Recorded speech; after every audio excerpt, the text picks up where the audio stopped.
Hello everyone.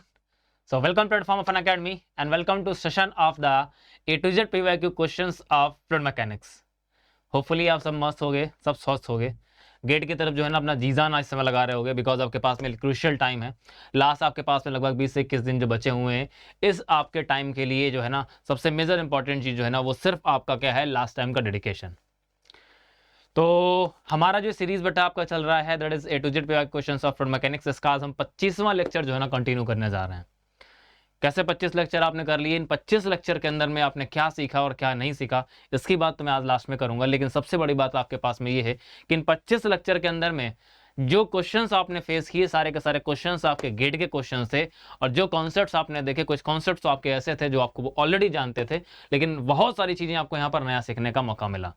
ठीक है ना। तो मैं उम्मीद ये करता हूं कि जितने भी क्वेश्चंस आपने मेरे साथ में क्रैक किए हैं, ऐसे ही इसी कॉन्फिडेंस के साथ में, इसी प्रैक्टिस के साथ में आप जो है ना 11 फरवरी को अपने केमिकल इंजीनियरिंग का क्वेश्चन पेपर भी क्रैक करेंगे।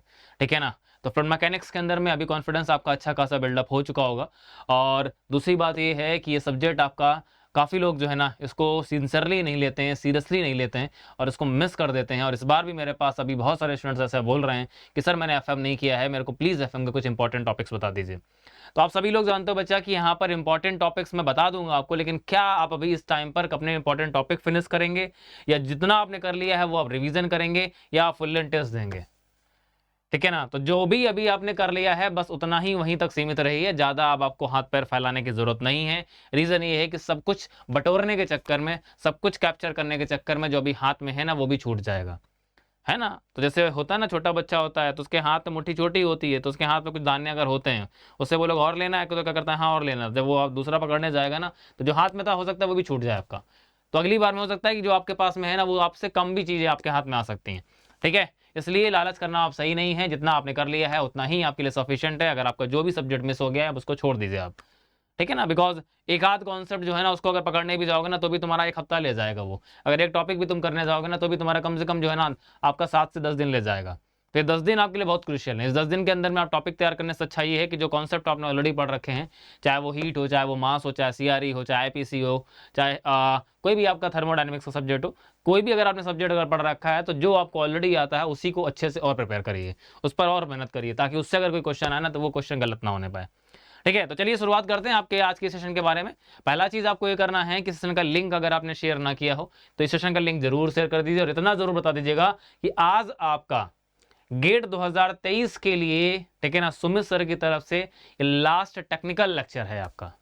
ठीक है ना, इसके बाद कोई भी सब्जेक्ट का लेक्चर आपको नहीं मिलेगा। बाकी जो मिलेगा भी आपको तो वो आपके कुछ मोटिवेशनल सेशंस होंगे, कुछ नॉन टेक सेशंस होंगे, कुछ स्ट्रेटजी सेशंस होंगे, या फिर आपको एक फुल लेंथ टेस्ट जो है ना वो 29 जनवरी को मिलने वाला है, वो मिलेगा मेरी तरफ से। बाकी एज सच आपका टॉपिक की किसी पर्टिकुलर टॉपिक में हम डिस्कशन नहीं करने वाले हैं। अगर आपको कहीं पर भी कुछ भी अगर लग रहा है कि सर मेरा ये टॉपिक नहीं हुआ, सर मेरे को ये चीज़ नहीं आती, तो मेरे को बताइए, मैं आपको तरीका बताऊंगा कैसे आपको टॉपिक कवर करना है। मैंने हर चीज़ आपकी कवर अप की है, लेकिन बाई चांस शायद आपने मिस आउट कर दिया है, इसलिए आपको आइडिया नहीं है कि कौन सा टॉपिक कैसे करना है। तो कोई भी टॉपिक अगर आपको ऐसा लग रहा है मेरे सब्जेक्ट के अंदर में, एफएम के अंदर, हीट के अंदर, एमओ के अंदर, सीटी के अंदर, कहीं भी अगर आपको ऐसा लग रहा है कोई टॉपिक आपका अगर मिसिंग है, तो मेरे से बताइए, मैं उसका तरीका आपको बताऊंगा कैसे आपको टॉपिक करना है। ठीक है, अगर आपका सपोज मैंने बहुत सारे बच्चे बोल रहे सर मेरा ये टॉपिक वीक है, प्लीज़ इसको एक बार और करा दीजिए, तो अभी इस टाइम पर जो है ना मैं कराने को आपको करा दूंगा, लेकिन अल्टीमेटली मैं सिर्फ ये चाहता हूँ कि वो टॉपिक आप अपनी मर्जी से करें जब आपके पास टाइम हो, बिकॉज मैं आपका टाइम जो है ना अब अपने साथ जो है ना यूटिलाइज नहीं करना चाहता हूँ। ठीक है ना, रीजन ये है कि आपके पास सेल्फ स्टडी जो है ना इसमें सबसे मेजर पार्ट है, तो उस पर फोकस करिए। जब भी आपको टाइम मिलता है मैं तरीका बता दूंगा कैसे आपको टॉपिक करना है, कैसे रिवाइज करना है, कैसे उस पर प्रैक्टिस करनी है। आप जब भी आपको टाइम मिलता है अपने टाइम शेड्यूलिटी के हिसाब से आप उसको रिवाइज और प्रैक्टिस करिए। ठीक है ना कि आप मेरे पर अब डिपेंड रहें। तो अभी एक चीज़ होती है ना, जब बच्चे थोड़ा सा जब बड़े हो जाते हैं तो उनको हाँ ठीक है मेरा नज़र आपके ऊपर रहेगी, लेकिन अभी आप उड़ने के लिए तैयार हो चुके हैं। तो हम भी देखते हैं, जरा 20 दिन का आपको टाइम दिया, जरा इस 20 दिन के अंदर खुद को एनालाइज करिए कितना आपको आता है, कहाँ पर प्रॉब्लम्स आ रही हैं। अगर आपको लगता है कहीं पर भी तो मेरे से बताइए, जहाँ पर भी आपको इश्यूज अगर आ रहे हैं, ठीक है ना, तो वो ऐसा नहीं है कि सर आपने कसम खा ली है कोई क्लास नहीं होगा क्या टेक्निकल, ऐसा कुछ नहीं है। मैं क्लासेस और ले लूंगा आपकी, अगर आपका अगर बहुत ज़्यादा अगर इशूज़ होंगे तो, ठीक है ना, एक या दो लोगों या तीन या चार लोगों के लिए जो ना उसके लिए क्लास अरेंज करने का फायदा नहीं है। अगर मेजर अगर मेरे को कोई इश्यूज अगर लगेगा तो मैं क्लास ले लूंगा, बिकॉज ऑलरेडी मैं हर चीज़ आपको जो है ना अच्छी तरीके से मैं कवर अप कर चुका हूँ। ठीक है ना, तो ज़्यादा आपका टाइम बर्बाद करना आप सही नहीं है। चलिए स्टार्ट करते हैं अपनी बातचीत को, है ना। तो A to Z PYQ lectures हम लोग जो कर रहे थे फ्लूइड मैकेनिक्स का, ये लेक्चर नंबर 25 करने जा रहे हैं, और आज ये हमारा सीरीज का लास्ट लेक्चर है, जैसा मैंने कल आपसे बोला था। ठीक है, तो इस सीरीज के अंदर में हम लोगों के जितना भी हम लोगों ने क्वेश्चंस किए हैं, उन क्वेश्चंस को, जितने भी अच्छे क्वेश्चंस हैं उनके स्क्रीनशॉट आपके पास होंगे, उनके सॉल्यूशंस आपने नोटबुक में किए हैं, उनको रिवीजन का टाइम जब भी आप PYQs लगा रहे हो, केमिकल के PYQs लगा रहे हो, तो इनको भी एक बार देख लीजिएगा जो अच्छे क्वेश्चन है। ठीक है ना, जरूर आपको हेल्प मिलेगी, ये मैं गारंटी के साथ बोल सकता हूँ। ठीक है, कॉन्सेप्ट्स आपके इस बार कहीं ना कहीं आपको केमिकल में रिपीट होंगे, जो A to Z PYQs आपने किए हैं, यहाँ से क्वेश्चंस आपको मिलेंगे। ठीक है, चलिए आ जाइए बच्चा, तो स्टार्ट करते हैं फिर अपनी बातचीत को। बाकी सबके सब समझदार हो, ठीक है, क्या आपके लिए सही है क्या गलत है ये भी आप जान चुके हैं, कहाँ पर आपको टाइम जो है ना अपना यूटिलाइज करना है, कहाँ पर आप टाइम लॉस करने से खुद को बचा सकते हैं, तो ये सारी चीज़ें आपको समझनी होंगी। जो बचा हुआ 20 दिन है ना, इसको अच्छे से यूटिलाइज करिए बेटा। ठीक है ना, चलिए स्टार्ट करते हैं अपनी बातचीत को। तो बेटा जो भी आज मेरे साथ में फर्स्ट टाइम कनेक्ट कर रहा है तो उसको मैं इंट्रोड्यूस कर दे रहा हूँ खुद से कि my self Sumit Prajapati, faculty of chemical engineering in academy platform, expert in the GATE and PSU letter exam, having 10+ year teaching experience in the field of chemical engineering and 5+ year teaching experience in the field of GATE। जो subjects मैं आपके लिए cover कर रहा हूँ, ठीक है ना, 23 के लिए, तो अभी तो फिलहाल मैंने इस बार 4 सब्जेक्ट ही आपके कवर किए हैं, that is the fluid mechanics, heat transfer operation, chemical technology and mechanical operation. 5वां सब्जेक्ट का कुछ कंटेंट जो है ना वो आपको गेट बूस्टर सीरीज के अंदर, या फिर मैंने जो भी आपके फुल इंटरेस्ट सभी लिए हैं उसके अंदर जो है ना आपको कुछ क्वेश्चंस मेरे बनाए हुए मिले हैं आपको। ठीक है, तो यहाँ से अभी जो है ना 2024 वाले जितने भी स्टूडेंट्स हैं ना, या 25 वाले जो है ना, तो उनको ये 5 सब्जेक्ट मेरे थ्रू फुल मिलने वाले हैं। तो इनके प्रॉपर प्रैक्टिस क्वेश्चंस, इनके असाइनमेंट्स, क्विजेस, प्रैक्टिस क्वेश्चंस, हर चीज़ जो है ना आपको मिलेगा। ठीक है, तो 2024 और 25 वाले जो है ना बिल्कुल जो है ना खुद को रेडी कर लें, और मेरे साथ मूव करना चाहते हैं, जर्नी स्टार्ट करना चाहते हैं, तो मेरा कोड इस्तेमाल कर लीजिएगा SKP100, जहाँ से आपको 10% का ऑफ तो मिल जाएगा। लेकिन सबसे बड़ी बात यह है कि जो मेरा सपोर्ट आपके लिए रहेगा ना, वो सबसे बड़ी चीज़ है आपके लिए। ठीक है, और अब अगर आप इस प्लेटफॉर्म पर नए हैं तो अकेडमी लर्निंग ऐप आपके पास में होगा, अगर नहीं है तो डाउनलोड कर लीजिए, वहाँ से आप उसको इंस्टॉल कर लीजिए। मेरा प्रोफाइल आप सर्च कर सकते हैं सुमित डेस प्रजापति। ठीक है, उस प्रोफाइल के साथ में क्या है, आप मेरे को फॉलो अप कर सकते हैं। फॉलो करने से बेनिफिट आपको ये मिल जाएगा, जो भी मेरे प्लस के कोर्सेस है, जैसे कि आपका स्टार्ट हुआ भी रिसेंटली, आपका कोर्स स्टार्ट किया मैंने 18 जनवरी से, दैट इज केमिकल टेक्नोलॉजी, तो आप उसको फॉलो अप कर सकते हैं। जो भी मेरे स्पेशल क्लासेस आपके होते हैं, जहाँ पर मैं प्रैक्टिस क्लास लेता हूँ, रिवीजन लेता हूँ, या फिर कोई मैं क्विज या मॉक टेस्ट लेता हूँ, तो आप उनको भी या फ्री ऑफ कॉस्ट जो है ना एंजॉय कर सकते हैं। तो ये सारे फीचर्स आपको मिलेंगे आपके लर्निंग ऐप में, तो इसको डाउनलोड कर लीजिएगा। और दूसरा इंपॉर्टेंट चीज कि हमारा जो रिसेंटली आपका गेट 24 और 25 का जो बैच स्टार्ट हुआ है, 18 जनवरी से मेरा सब्जेक्ट स्टार्ट हो चुका है, दैट इज कामिका टेक्नोलॉजी। शाम को 7 बजे आपको डेली मिल रहा है, ठीक है। और प्रोसेस कैलकुलेशन सैलेन सर लेकर के आने वाले हैं 26 जनवरी से रात को 9 बजे। तो ये दो सब्जेक्ट के साथ जो है ना अपनी 24 की या 25 की जर्नी आप मेरे साथ स्टार्ट कर सकते हैं। और यहाँ से जो है ना एक एक सब्जेक्ट के साथ अपना फुल डेडिकेशन के साथ में आप उसको फिनिश करिए, ताकि उस सब्जेक्ट को दोबारा आपको रिपीट या रिवाइज ना करना पड़े, दूसरे फैकल्टी से आपको ना करना पड़े। इसलिए वाइजली जो है ना चीज़ों को फिनिश करिए, प्रॉपर साथ में प्रैक्टिस करते जाइए। ये हमारी जिम्मेदारी प्रैक्टिस कराने की है, PYQ जिम्मेदारी मेरी है कराने की। तो ये सब कुछ आपको फैकल्टी के साथ जो है ना टाइम टू टाइम जो है ना आपको मिलता रहेगा। इसलिए इन दो सब्जेक्ट के साथ अपनी जर्नी जो है ना आप स्टार्ट कर सकते हैं, ठीक है ना। अगर आपने इनरोल ना किया हो तो आप इनरोल कर सकते हैं। चलिए बच्चा आ जाइए, तो स्टार्ट करते हैं फिर अपना फ्लूइड मैकेनिक्स की बातचीत, जहां पर हम डिस्कस कर रहे थे हमारे पास fluid dynamics and laminar flow के क्वेश्चंस। काफी सारे क्वेश्चंस हमने कर लिए थे, कुछ क्वेश्चंस हमारे कल बाकी रह गए थे, तो उनको आज हम लोग फिनिश करने वाले हैं, ठीक है। तो इनको भी हम लोग फटाफट से एक बार जरा फिनिश कर लेते हैं, ठीक है ना। चलिए जी, तो ये क्वेश्चन हमने कल कर लिया था, होपफुली सबका इसका कल आंसर आ गया होगा, आपने जाकर के एक बार क्रॉस चेक किया होगा। ये क्वेश्चन भी हमने कर लिया था, लीनियर मोमेंटम इक्वेशन क्वेश्चन था। ये बर्नौलीज इक्वेशन का बहुत अच्छा क्वेश्चन था। ऐसा क्वेश्चन जो है ना आपको जो है ना आपकी केमिकल इंजीनियरिंग के ब्रांच में आपको मिल सकता है। एक्सी ब्रांच का क्वेश्चन था, अच्छा क्वेश्चन था ये भी हमने कर लिया था। आपका एरोस्पेस इंजीनियरिंग का ये क्वेश्चन मैंने आपको कराया था, कुछ एजम्पशन के बेसिस पर हमने क्वेश्चन किया था। आप लोगों ने होपफुली इसको घर में जाकर के दोबारा एक बार देखा होगा, बिकॉज इसका जो हमारे पास आंसर आ रहा था थोड़ा सा रेंज के बाहर आ रहा था। इस टेबल की हेल्थ को अपना आंसर निकाला था, ठीक है। इस क्वेश्चन का हम लोग को डिस्कशन आज करना था, यहाँ से हम लोग अपनी आज बातचीत करने जा रहे हैं। चलिए बच्चा देखते हैं जरा इस क्वेश्चन को, स्टडी करेंगे, रीड करेंगे, जरा रीडिंग करते हैं क्या बात कर रहा है। मैकेनिकल इंजीनियरिंग का गेट 2020 का क्वेश्चन है ये हमारे पास, IIT दिल्ली का। Air discharges steadily through a horizontal nozzle and impinges on a stationary vertical plate as shown in the figure. आगे हमसे क्या बात कर रहा है, the inlet and outlet areas of the nozzle are हमारे पास गिवन है 0.1 metre square and 0.02 metre square, ठीक है ना। ये नोजल का इनलेट हमारे पास और आउटलेट हमारे पास दोनों कंडीशन की हमसे बात कर रहा है। क्या बात कर रहा है, take air density as constant as equal to 1.2 kg पर मीटर क्यूब। एयर डेंसिटी हमसे बोला है इतनी है। If the inlet gas pressure of air is 0.36 kilo pascal, inlet gas pressure वो हमको दे रहा है 0.36 किलो पास्कल है। The gas pressure at point O on the plate, तो प्लेट पर जो पॉइंट O है, इस पर्टिकुलर पॉइंट पर गैस प्रेशर की वैल्यू कितनी होगी, ये कैलकुलेट करके आपको निकालना है बच्चा। किलो पास्कल में निकालना है, round off to 2 decimal places, ठीक है ना। जल्दी से ट्राई करिए, आपको मैं 1 मिनट का टाइम देता हूं, कैसे आप इस क्वेश्चन कर सकते हैं, क्या सोल्यूशन करना है। बहुत आसान से क्वेश्चन है, कल मैंने इसका हिंट आपको दिया था कैसे आपको करना है, ठीक है ना। जल्दी से एक बार ट्राई करेंगे, क्या कर सकते हैं। सारा डेटा आपके पास गिवन है, आपको दिख भी रहा होगा हमारे पास किसका हमको यूटिलाइज करना है, कैसे करना है। इनलेट प्रेशर हमारे पास में गिवन है, यहाँ पर एटमॉस्फेरिक प्रेशर की बात कर रहा है, और इस पॉइंट पर प्रेशर, पॉइंट O पर प्रेशर जो है ना गैस प्रेशर की वैल्यू कैलकुलेट करके हमको निकालनी है, ठीक है। तो साफ साफ हम सभी को दिख रहा है कि यहाँ पर हम क्या कर सकते हैं। तो हमारे पास में सिमिलरली आपको दिख रहा है कि हमारे पास में एक हमको जो पॉइंट दिख रहा है, देखेंगे अगर ध्यान से, तो हमारे पास एक जो पॉइंट हमको दिख रहा है वो पॉइंट हमारे पास ये है, मतलब इनलेट पर पॉइंट है। एक पॉइंट हमारे पास कहाँ पर होगा, that will B at the exit point 2, और एक पॉइंट हमारे पास ये है, दैट इज पॉइंट 2। तो हमारे पास में इनलेट का उसने देखिए, हमारे पास इनलेट और आउटलेट के एरियाज हमारे पास गिवन है। तो इन पर्टिकुलरली एरियाज के बेसिस पर हम क्या कर सकते हैं, पहला काम तो हम ये कर सकते हैं कि as per the quantity equation हम यहाँ से वेलोसिटीज जो है ना वो पता कर सकते हैं कि एक्चुअली हमारे पास वेलोसिटीज कितनी होंगी, ठीक है ना। वेलोसिटीज पता करने के बाद हमारे पास पॉइंट 1 और 2 के बीच क्या कर सकते हैं, बर्नौलीज इक्वेशन लगा सकते हैं, ठीक है। तो यहाँ से हमारे पास जो भी आपकी एक अननोन वेलोसिटी है, जनरली हमें वेलोसिटी की जरूरत किसकी है, हमें एग्जिट वेलोसिटी V2 की जरूरत पड़ेगी, तो उस V2 की वैल्यू हम यहाँ से कैलकुलेट करके निकाल सकते हैं, ठीक है ना।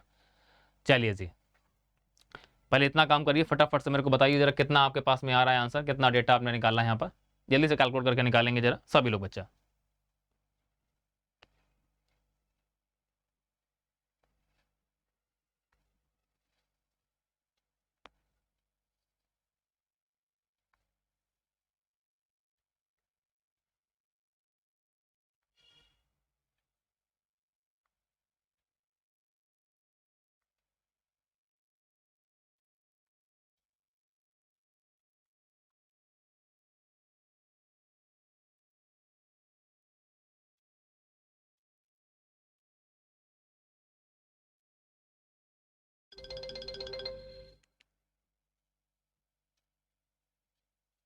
जल्दी से करेंगे बेटा।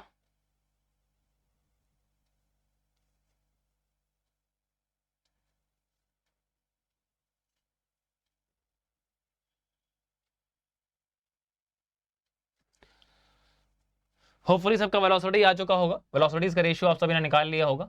क्या करना था देखो जरा ध्यान से हमारे पास में, देखो सिंपली हम क्या करते हैं, अगर क्वांटिटी क्वेश्चन अगर लगाने जाते हैं, ठीक है ना, अगर क्या करते हैं, अगर क्वांटिटी क्वेश्चन अगर लगाने जाते हैं, सो क्वांटिटी इक्वेशन के हिसाब से हमारे पास क्या वैल्यू निकल करके आएगी, तो किसके बीच लगाते हैं, 1 और 2 के बीच अगर लगाते हैं, दो हमारे पास जो सेक्शन है इनलेट एंड आउटलेट के बीच, तो वैल्यू क्या आ जाएगी, that is A1 into V1 is equal to हमारे पास आ जाएगा that is A2 into V2।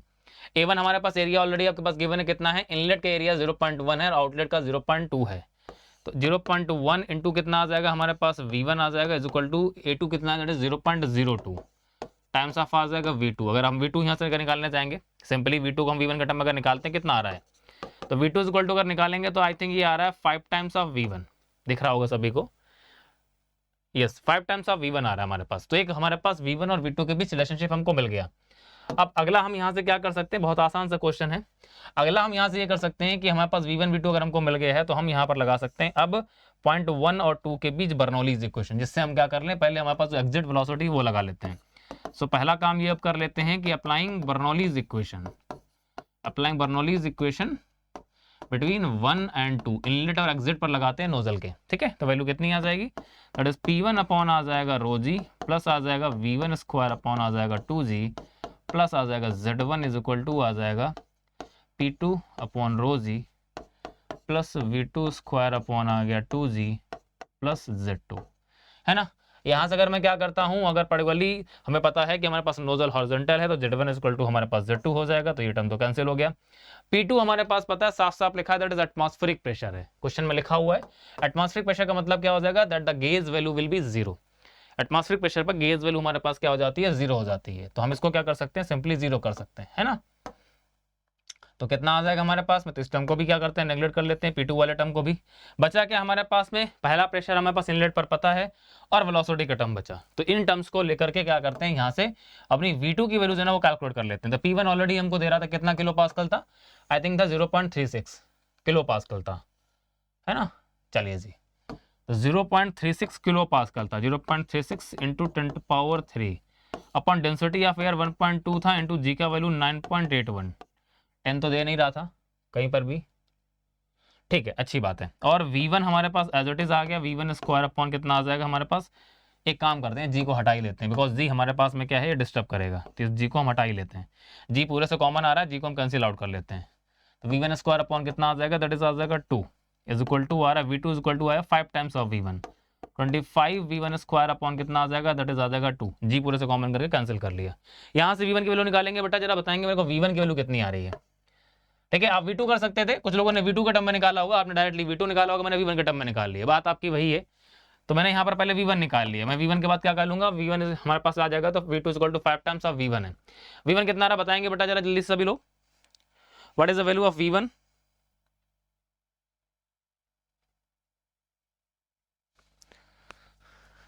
कितना आ रहा है, 4.98 मीटर पर सेकंड, ये V1 आ गया। तो V2 क्या कर लेंगे, दैट इज हमारे पास में क्या है, दैट इज 5 टाइम्स, तो 5 4 जा 20, लगभग हमारे पास में 21 समथिंग कुछ आ रहा होगा, कितना आ रहा है बच्चा, 24.89 मीटर पर सेकंड, ये वैल्यू हमारे पास V1 V2 की आ गई। अब क्या कर लेते हैं एक बार, अब पॉइंट 2 हमारे पास जो था ना, मतलब कि आपके पास नोजल का एग्जिट और पॉइंट O के बीच लगाते हैं बर्नौलीज इक्वेशन, तो क्या लगाते हैं, नाउ द बर्नौलीज इक्वेशन किसके बीच में है, बिटवीन पॉइंट 2 एंड क्या है O के बीच लगाते हैं। तो वैल्यू आ जाएगी हमारे पास P2 by rho ji plus आ जाएगा V2 स्क्वायर अपॉन आ गया 2G प्लस आ गया Z2 is equal to P0 हमें निकालना है अपॉन रो जी प्लस आ जाएगा हमारे पास V0 स्क्वायर अपॉन आ जाएगा 2G प्लस आ गया Z0। फिर से हमारे पास में क्या है, हॉरिजॉन्टल हमारे पास कंडीशन की बात कर रहा है, तो Z0 और Z2 हमारे पास हो गया इक्वल। दूसरा हमारे पास पता है कि फाइनल वेलोसिटी हमारे पास अगर किसी प्लेट से अगर टकराएगा हमारा निकलने वाला Z, तो फाइनल वेलोसिटी हमारे पास क्या हो जाएगी, दैट विल बी 0, तो ये टर्म भी हो गया 0। एटमॉस्फेरिक प्रेशर की बात कर रहा था, पॉइंट 2 हमारे पास नोजल का एटमॉस्फेरिक प्रेशर है, मतलब एग्जिट हमारे पास प्रेशर क्या हो जाएगा, गैस प्रेशर कितना हो गया, दैट इज 0, ठीक है। हमें P0 अगर आपको कैलकुलेट करके निकालना है, सिर्फ जो टर्म हमारे पास बच रहा है उसके हिसाब से अगर देखें, आंसर सभी के पास में आ गया होगा होपफुली अभी तक। तो V2 ऑलरेडी हमने कैलकुलेट करके निकाला हुआ 24.89 का स्क्वायर अपॉन कितना आ जाएगा, दैट इज 2 जी और जी दोनों साइड हमने कैंसिल कर लिया, जी यहाँ पर भी है, जी यहाँ पर भी है, is equal to p naught हमें कैलकुलेट करके निकालना था अपॉन डेंसिटी कितनी है, दैट इज 1.2 kg पर सेकंड, kg पर मीटर क्यूब। ठीक है, यहाँ से सॉल्व करके निकालेंगे तो हमारे पास प्रेशर एट द पॉइंट जो है ना वो कैलकुलेट होकर के आ जाएगा। तो हमें आंसर निकालना था बेटा किलो पास्कल में, हमारा आंसर यहाँ पर जो आएगा that will be in the pascal. कितना आ रहा होगा, 375 पास्कल आ रहा होगा, 375 पास्कल आ रहा होगा, या इसी को हम लिख सकते हैं 0.375 किलो पास्कल। ठीक है, जो गेट क्वेश्चन में हमारे पास आंसर में जो रेंज दी जा रही थी दैट वाज था 0.375, 2 डेसिमल प्लेस तक की बात कर रहा था, किलो पास्कल में हमको आंसर निकालना था। होपफुली सबका आंसर आ गया होगा, 0.375 किलो पास्कल आंसर आ गया होगा, है ना। चलो ये क्वेश्चन सभी का हो गया बेटा, सभी का क्वेश्चन हो गया। आगे बात करें, आसान सा क्वेश्चन था ये, है ना। चलो आ जाओ, अब एक अच्छे क्वेश्चन की बात कर लेते हैं। क्वेश्चन काफी अच्छा क्वेश्चन है, इसमें क्या कॉन्सेप्ट लगेगा अब इसको ध्यान से देखना जरा। क्वेश्चन पहले रीडिंग करते हैं क्या बोल रहा है, मैकेनिकल का ही क्वेश्चन है, गेट 2020 का ही क्वेश्चन है, ठीक है ना। क्या बात कर रहा है, consider steady viscous fully developed flow, steady है, विस्कस है, फुल्ली डेवलप्ड फ्लो है of a fluid through a circular pipe of internal diameter D. ठीक है, हमारे पास में पाइप का डायमीटर गिवन है। We know that the velocity profile forms a paraboloid about the pipe centre line. हमारे पास एक पैराबोलाइड बनेगा, वेलोसिटी प्रोफाइल पैराबोलिक बनती है हमारे पास लैमिनार फ्लो के लिए। तो वहां पर वेलोसिटी प्रोफाइल जो दे रहा है हमारे पास, क्या बोल रहा है, v equal to -c/r² - d² / 4 metre पर सेकंड। ये हमसे बोल रहा है कि जो सेंटर लाइन वेलोसिटी हमारे है तो वो हम ऐसे निकाल सकते हैं, ठीक है ना। ये बोल रहा है pipe centre line, where c is a constant the rate of kinetic energy. क्या बात कर रहा है, काइनेटिक एनर्जी रेट की बात कर रहा है, रेट ऑफ काइनेटिक एनर्जी, ठीक है ना। इन जूल पर सेकंड में कैलकुलेट करके आपको निकालना है, इन जूल पर second at the control surface A B. जो हमारे पास कंट्रोल हमने क्या ले लिया, वॉल्यूम ले लिया, तो ये जो कंट्रोल सरफेस ए बी है यहाँ पर हमको क्या बोल रहा है कि the rate of kinetic energy जो है ना वो क्या बोल रहा है, as shown in the figure is proportional to है D to the power N. Rate of kinetic energy जो है ना वो diameter to the power N के क्या है, प्रोपोर्शनल है। तो वो बोल रहा है कि यहाँ पर एन की वैल्यू क्या होगी। तो यहाँ पर अगर आपको काइनेटिक एनर्जी रेट अगर आपको निकालना आता है तो क्वेश्चन में कुछ भी नहीं है, आप सीधे इसका आंसर निकाल सकते हैं, ठीक है ना। काइनेटिक एनर्जी अगर आपको रेट निकालना आता है, कितने लोग को यहाँ पर काइनेटिक एनर्जी रेट पता है कैसे कैलकुलेट करते हैं, काइनेटिक एनर्जी रेट ट्राई करो जरा, मैं टाइम देता हूं आपको जल्दी से। काइनेटिक एनर्जी रेट निकालना है बच्चा,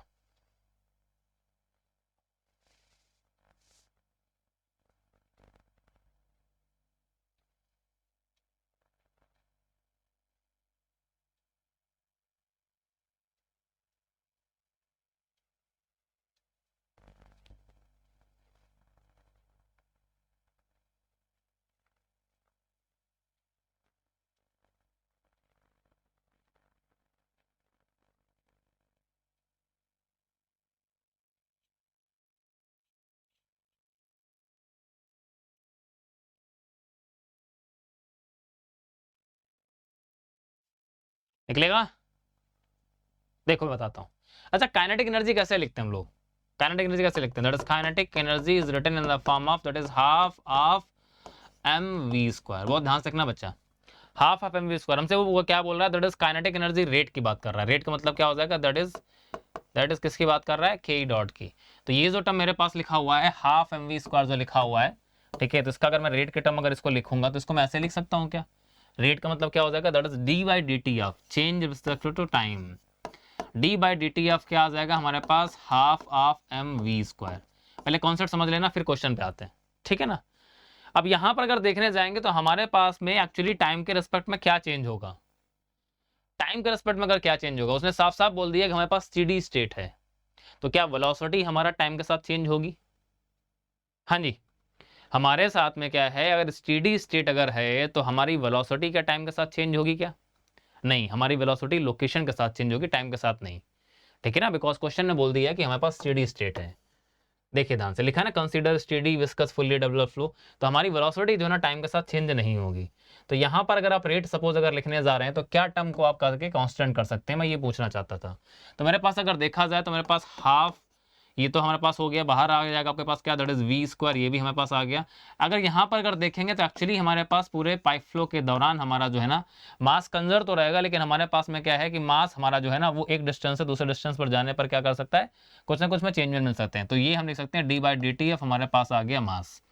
अब आगे देखिए जरा ध्यान से, अब अगर आप मास अगर लिखने जाते हैं तो half of rho half of v square तुम्हारे पास एज इट इज रहेगा, ये हमारे पास टर्म तो एज इट इज रहेगा। देखना जरा ध्यान से, ये आ गया dm/dt। तो मास एक्चुअली क्या होता है, दैट इज डेंसिटी इनटू क्या होता है हमारे पास में वॉल्यूम। देखो जरा ध्यान से कैसे मास चेंज होगा, कुछ लोग बोलेंगे कि सर मास कैसे चेंज होगा, तो वैल्यू क्या आ गई, that is density into volume. तो d/dt ऑफ हमारे पास क्या आ जाएगा, तो डेंसिटी हमारे पास आ गई रो इनटू वॉल्यूम। अगर लिखेंगे तो वॉल्यूम एक्चुअली क्या होगा, that is the surface area into क्या हो जाएगा, लेंथ, वही वॉल्यूम होगा ना। अगर आप पाइप के वॉल्यूम की बात करते हैं तो क्या होता है, सरफेस एरिया इनटू लेंथ हमारे पास में। तो यहाँ पर एक्चुअली हमारे पास क्या आ जाएगा, तो अगर मैं लिखूंगा तो मेरे पास सरफेस एरिया अगर a है और लेंथ अगर मैं देख रहा हूँ, सपोज मान लीजिए मैंने लेंथ अगर x मान लिया, मैंने अगर x मान लिया, तो ये हमारे पास वैल्यू आ गई। ध्यान से देखो जरा, डेंसिटी इंटू वॉल्यूम लिखा है आपके पास में, मास इज इक्वल टू आ गया डेंसिटी इंटू वॉल्यूम, तो area surface area into x, x is the length. ठीक है, अब देखो जरा ध्यान से, पूरे पाइप के अंदर में, पूरे पाइप के अंदर में अगर देखा जाए तो हमारे पास में क्या मिल रहा है, तो हाफ हमारे पास एज इट इज रहेगा, v square as it is रहेगा। डेंसिटी हमारी तो कांस्टेंट रहेगी, सब आपका सरफेस एरिया तो चेंज होने वाला नहीं, ये भी कांस्टेंट टर्म आ गया, डेंसिटी कांस्टेंट एरिया कांस्टेंट। अब ये टर्म आ गया dx/dt, change of distance with respect to time, इसको क्या बोलते हैं आप, change of distance with respect to time इसको क्या बोलते हैं, दैट इज वेलोसिटी ना, change of distance with respect to time. ये आ गया टर्म dx/dt, इस पूरे टर्म को आप क्या बोल सकते हैं, दैट इज योर वेलोसिटी ना, that is your velocity v। ठीक है, तो यहां से हमारे पास देखो बच्चा, तो rate of change of kinetic energy जो तुमसे जानना चाहता था वो फार्मूला हमने यहां से निकाल लिया, बस कितना आ रहा है, हाफ हमारे पास आ जाएगा, रो हमारे पास एज इट इज रहेगा, देखो ध्यान से बच्चा, रो हमारे पास एज इट इज रहेगा, एरिया हमारे पास एज इट इज रहेगा, रो इनटू ए, ये एक टर्म आ गया वेलोसिटी का, दूसरा टर्म ये था, तो मेरे पास वैल्यू आ गई that is half of rho into A into v cube. ठीक है ना, इसको ध्यान रखिएगा, बहुत काम की चीज है, इसका डायरेक्ट आप इस्तेमाल कर सकते थे। Rate of kinetic energy change जो है ना, ये फॉर्मूला डायरेक्ट आप इस्तेमाल कर सकते हैं कहीं पर भी, मैंने तो आपको निकाल के बता दिया कैसे आएगा, लेकिन इसका इस्तेमाल आप डायरेक्ट कर सकते थे। Rate of change of kinetic energy जो उसने बोला है आपसे पूछा जो है ना, ये आ गई आपकी बात value half of rho into A into v cube. ठीक है, अब आगे बात करें अपने क्वेश्चन के हिसाब से। अब देखो जरा ध्यान से, तो हमारे पास क्वेश्चन जो बोल रहा था, ये टर्म हमारे पास आ गया, क्वेश्चन में हमारे पास वेलोसिटी प्रोफाइल हमको दे रहा था, लिखा था ना v is equal to minus C times of R square minus D square by 4, ऐसा दे रहा था हमारे पास। तो हमारे पास क्वेश्चन में हमको वेलोसिटी प्रोफाइल हमको दे रहा है, क्या दे रहा है, that is v is equal to कितना, दैट इज माइनस का c, और क्या बोल रहा है, आर स्क्वायर माइनस है डी स्क्वायर बाई 4, ये हमारे पास वेलोसिटी प्रोफाइल हमको दे रहा है। तो यहाँ पर अगर देखने जाओगे ध्यान से देखो जरा, तो एक्चुअली हमारे पास में क्या है, ये तो हमारे पास माइनस सी का जो वैल्यू है ये एज इट इज रह जाएगा, और ये जो टर्म लिखा है, क्या लिखा है एक्चुअली में डी स्क्वायर बाई 4, अगर ध्यान से देखो तो ये वही लिखा है जो आप आज तक लिखते आए हो, कुछ लोग को समझ आ गया होगा, क्या लिखा है, R square minus capital R square ही तो लिखा है, कैपिटल आर स्क्वायर ही तो लिखा है, ये d/4 d/2 का होल स्क्वायर कर दिया गया है, तो बन गया डी स्क्वायर बाई 4, तो यही तो टर्म लिखा है R square minus R square. अब ध्यान से देखो जरा, तो मेरे पास में क्या है, मेरे पास में पैराबोलिक वेलोसिटी प्रोफाइल है, तो मेरे पास में वेलोसिटी क्या कर रही है, वाई डायरेक्शन में चेंज हो रही है, रेडियल डायरेक्शन में चेंज हो रही है। ठीक है ना, तो सपोज मान लीजिए मैं यहाँ पर क्या करता हूँ, जैसा कि हम लोग आज तक करते आए हैं, तो यहाँ पर सपोज मान लीजिए मैं एक छोटा सा फ्लूइड एलिमेंट अगर कंसिडर कर लेता हूँ, है ना, आपकी जानकारी के लिए, सपोज मैंने एक छोटा सा फ्लूइड एलिमेंट ये कंसिडर कर लिया, तो मैं क्या करता हूं, अगर इस पर्टिकुलरली फ्लूइड एलिमेंट के लिए क्या करता हूं, चेंज इन काइनेटिक एनर्जी अगर मैं लिखता हूं तो वैल्यू तो वही आएगी जो हमने पीछे लिखा है, लेकिन हमारे पास में क्या है, हमारे पास अगर मैं पूरे पाइप के लिए बात करने जाऊंगा तो हम क्या कर सकते हैं, फिर उसको इंटीग्रेट कर सकते हैं, है ना बच्चा। तो एक छोटा सा अगर मैं फ्लूइड एलिमेंट अगर ले लिया जिसका हमारे पास में क्या है, जिसका हमारे पास थिकनेस dr है, और जहां पर हमको वेलोसिटी जो मिल रहा है तो वो लोकल वेलोसिटी प्रोफाइल हमारे पास गिवन था, है ना बच्चा, वो लोकल वेलोसिटी प्रोफाइल हमारे पास गिवन था, तो ये वेलोसिटी प्रोफाइल हमारे पास जो आ गया, ये हमारे पास पर्टिकुलरली किसी लोकेशन पर था, तो उस फ्लूइड एलिमेंट के लिए हमने इसको कंसीडर कर लिया। और अभी ये क्या कर सकते हैं, देखो ध्यान से, तो v is equal to minus बाहर लिखा तो मैंने आपको माइनस हटा दिया, c is equal to c into आ गया r माइनस आर स्क्वायर, मैंने इसको इस तरह से रिअरेंज कर लिया, ये वेलोसिटी हमारे पास में वैल्यू आ गई। अब एक काम कर सकते हैं, यहाँ से अगर हम चाहें, जैसा कि हम लिखते आए हैं, इस आर स्क्वायर को मैंने कॉमन कर लिया तो ये वैल्यू आ जाएगी सी आर स्क्वायर, और कितना बचेगा, ये आ जाएगा 1 माइनस का R square upon R square. हमारे पास एक्चुअली फॉर्मूला आज तक हम ऐसे देखते हैं, ये लोकल वेलोसिटी है हमारे पास, पाइप की एवरेज वेलोसिटी नहीं है, ये ध्यान रखिएगा। किसी लोकेशन पर वेलोसिटी प्रोफाइल हमारे पास मिल रही, बिकॉज हमारे पास ये वेलोसिटी स्मॉल आर पर डिपेंड कर रही है। मतलब क्या है हमारे पास में, small R is the location of any fluid particle in a radial direction, वही तो होता है ना स्मॉल आर। अगर पाइप की अगर एवरेज वेलोसिटी की बात करने जाएंगे तो वो हमारे पास अलग आएगी।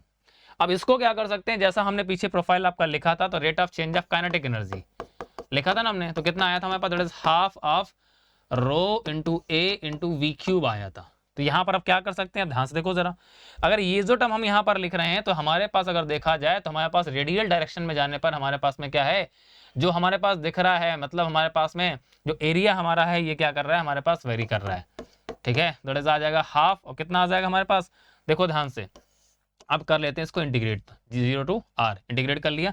टर्म हमारे पास में क्या है, that is rho into V cube हमारे पास एज इट इज रहेगा। टर्म यहाँ पर आ गया, दैट इज छोटा सा जो मैंने एक एलिमेंट कंसिडर किया है जिसको डी आर बोला था, उसका एरिया कितना है, दैट इज डी ए है। ठीक है बच्चा, जो मैंने छोटा सा एक एलिमेंट आपसे बोला था उसका एरिया कितना है, दैट इज डी ए है।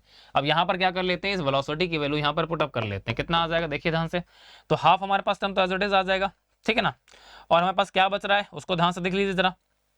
तो जो वैल्यूज हमको पुटअप करनी, रो को बाहर कर लेते हैं, रो मैंने बाहर कर लिया। वी क्यूब हमारे पास में टर्म बचा हुआ था, इसको क्या कर लेते हैं, उस वी की वैल्यू यहाँ पर पुटअप कर लेते हैं। वी इज इक्वल टू क्या था, दैट इज सी टाइम्स हमारे पास में था, तो सी हमने बाहर लिया था, तो ये कितना आ जाएगा, दैट इज सी क्यूब आ जाएगा। आर स्क्वायर था, आर की पावर 6 आ जाएगा, ये आ जाएगा। और टर्म क्या था, दैट था माइनस का आर स्क्वायर अपॉन का आर स्क्वायर। अब सिर्फ आपको कैलकुलेशन करनी है, और इसका कितना आ जाएगा हमारे पास, दैट इज होल क्यूब आ जाएगा, इनटू हमारे पास कितना आ गया, दैट इज डी। बेटा समझ आ रहा है सभी को ना, इतना सा काम करना था। तो एरिया एक्चुअली है क्या, कुछ लोग बोलेंगे सर एरिया आपने कैसे ले लिया, चलो ठीक है, जिनको समझ नहीं है मैं ऐसे कर दे रहा हूँ, अभी समझ आ जाएगा। वो जो फ्लूइड एलिमेंट मैंने कंसीडर किया है उसका एक्चुअली एरिया क्या है, that is 2 pi R into D R ही तो है। जो फ्लूइड एलिमेंट मैंने कंसीडर किया है उसका एरिया क्या है, that is 2 pi R into D R, ये वही लिखा हुआ है टर्म। ठीक है, चलो जी, अब यहाँ पर क्या करना है, देखो आप सभी को आपको क्या करना है, सिर्फ इंटीग्रेट करना है। 2 से हमारा एक ये 2 कैंसिल हो जाएगा।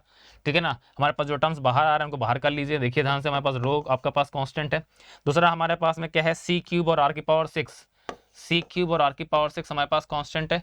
2 पाई हमारे पास जो दिख रहा है ये भी हमारे पास में कांस्टेंट में बाहर आ जाएगा। ये टर्म सारे बाहर आ गए, अंदर बचेगा क्या, देखो ध्यान से, इंटीग्रेशन हमारे पास 0 से आर रहेगा ही रहेगा। आर की पावर 6 हमारे पास में था, ध्यान से देखिए बच्चे जरा, आर की पावर हमारे पास 6 था, तो इसको हमारे पास में क्या था, दैट हमारे पास क्या था, the radius of the pipe, ये भी कांस्टेंट टर्म है, तो इसको मैंने ऑलरेडी बाहर कर लिया है। जो टर्म बच रहा है, कितना बच रहा है, दैट इज 1 माइनस का आर स्क्वायर अपॉन का आर स्क्वायर का होल क्यूब, है ना बच्चा, ये टर्म बच रहा है। और कितना बच रहा है हमारे पास, दैट इज आ जाएगा आर इंटू आ गया डी आर। चलिए इंटीग्रेट करना स्टार्ट करिए सभी लोग, अब तो मैथमेटिक्स है ना, अब तो फ्लूइड मैकेनिक्स है नहीं यहाँ पर। करिए बच्चा, जल्दी से बताइए मेरे को जरा क्या आ रहा है। तो हमारे पास जो टर्म आ गया, अब इसको इंटीग्रेट करना अगर स्टार्ट करा जाए तो हमारे पास क्या आ जाएगा बच्चा, निकालो जरा फटाफट से सभी लोग। रो सी क्यूब, आप भी करो मैं भी कर रहा हूँ, आर की पावर 6 इंटू 2 पाई, ये टर्म मेरे पास में क्या था, पूरा का पूरा बाहर कॉमन है। इंटीग्रेशन, पहले उसको अंदर ओपन कर लेते हैं। आर का अगर अंदर क्या करेंगे, अगर मल्टीप्लाई करेंगे, because 1 minus R square by R square का होल क्यूब था, ए माइनस बी का होल क्यूब अगर ओपन करने जाएंगे कितना आ जाएगा, 1 माइनस ये कितना आ जाएगा, आर की पावर 6 अपॉन आ जाएगा आर की पावर 6, ये आ जाएगा, कितना आ जाएगा, ए क्यूब माइनस बी क्यूब, और दूसरा कितना आ जाएगा, माइनस का 3ab। ठीक है ना, तो माइनस का 3ab, तो 3 R square upon R square, ये टर्म हमारे पास में आ गया क्यूब का। इसको क्या कर लेते हैं, इसको पुटअप करो ऐसे, मल्टीप्लाइज में आर इंटू डी आर। ठीक है, एक एक स्टेप देखो मैं करके दिखा दे रहा हूँ, आप लोग फटाफट से करो, जिनका नहीं आ रहा था उनके लिए मैंने कर दिया यहाँ पर। कितना हो जाएगा हमारे पास, सो rho into C cube are की पावर 6 इंटू 2 पाई। ठीक है, इंटीग्रेशन में 0 से आर हमारे पास था, उस आर का अंदर मल्टीप्लाई कर लेंगे, वैल्यू आ जाएगी कितनी, वैल्यू आ जाएगी आर माइनस आर की पावर 7 अपॉन आ जाएगा आर की पावर 6, एंड ये आ जाएगा 3 आर क्यूब अपॉन आ जाएगा आर स्क्वायर। ठीक है ना, एंड होल डी आर। चलिए फटाफट से बेटा इंटीग्रेट करिए जरा, कितना आ रहा है मेरे को बताओ जरा।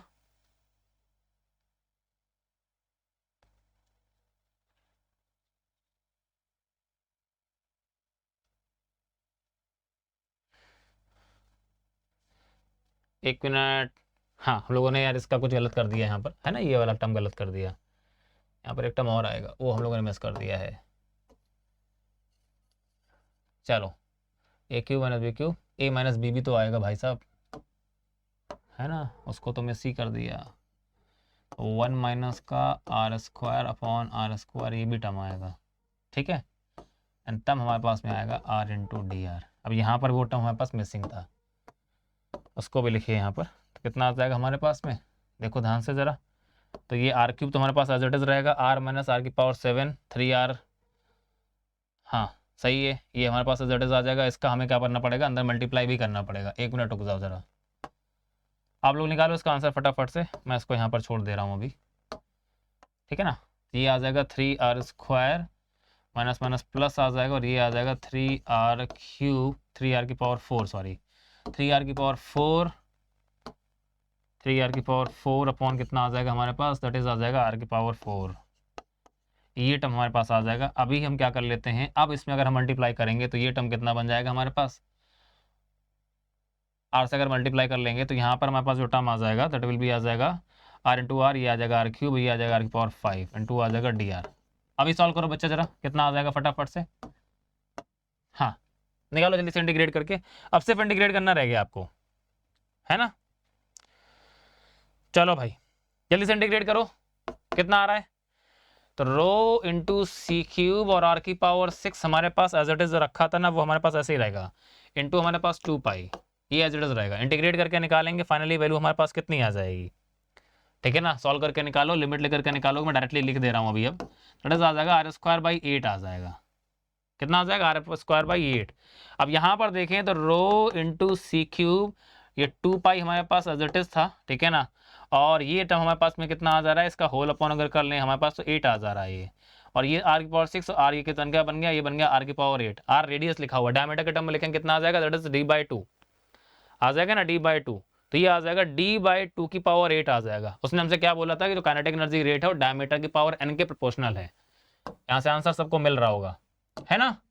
काइनेटिक एनर्जी रेट जो हमारे पास में था वो डायमीटर के पर्टिकुलरली क्या था, ये आ गया रो इंटू सी क्यूब इंटू आ गया 2 इंटू पाई, मैंने कुछ कैंसिल आउट नहीं किया अभी, ये आ गया डी बाई 2 की होल पावर आ गया 8 अपॉन में ये 8 लिखा हुआ था, ठीक है। तो हमारे पास साफ साफ दिख रहा है जो काइनेटिक एनर्जी रेट है जो है दैट इज प्रोपोर्शनल टू है हमारे पास किसके, दैट इज प्रोपोर्शनल टू है डी टू द पावर 8 के। तो हमारे पास एन की वैल्यू आ चुकी है कितनी, दैट इज 8, एन की वैल्यू कितनी आ चुकी है, दैट इज 8 आ चुकी है। चलिए जी, ये हमारे पास राइट आंसर आएगा बच्चा। इसका इंडिकेशन एक बार चेक कर लेना आप लोग, आराम से कर लो इसका, ठीक है ना। इसका ये हमारे पास राइट आंसर आएगा। उसने यहाँ पर कुछ बोला भी नहीं था कि एन की वैल्यू कहाँ तक निकालनी है, डायरेक्ट इसका आंसर उसने 8 दिया है। राउंड ऑफ फाउंड ऑफ कुछ करना नहीं है, एन की पावर हमारे पास जो आएगी ना वो इंटीजर वैल्यू आएगी, 8 आ रहा है हमारे पास में। चेक कर लीजिए एक बार बेटा सभी लोग।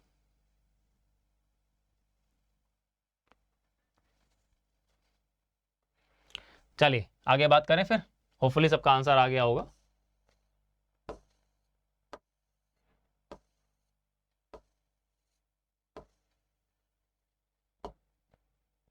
चलिए आगे बात करते हैं। Now next question is from the civil engineering की हम लोग बात करने जा रहे हैं बेटा। ये क्वेश्चन बहुत ही अच्छा क्वेश्चन है, ठीक है, इसको ध्यान से देखेंगे जरा।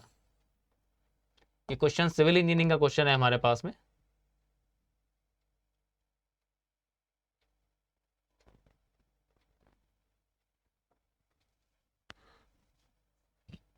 रीडिंग करते हैं बेटा इसकी।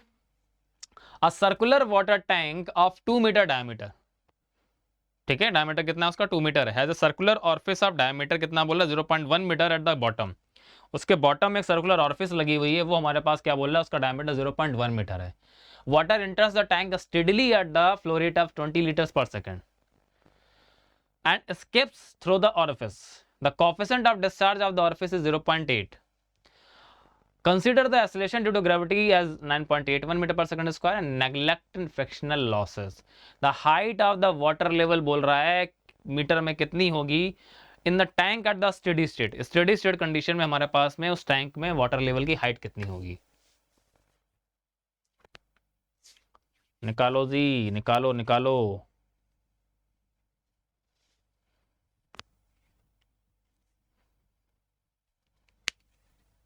निकालो भाई साहब, मैं डायग्राम इसका बना दे रहा हूं,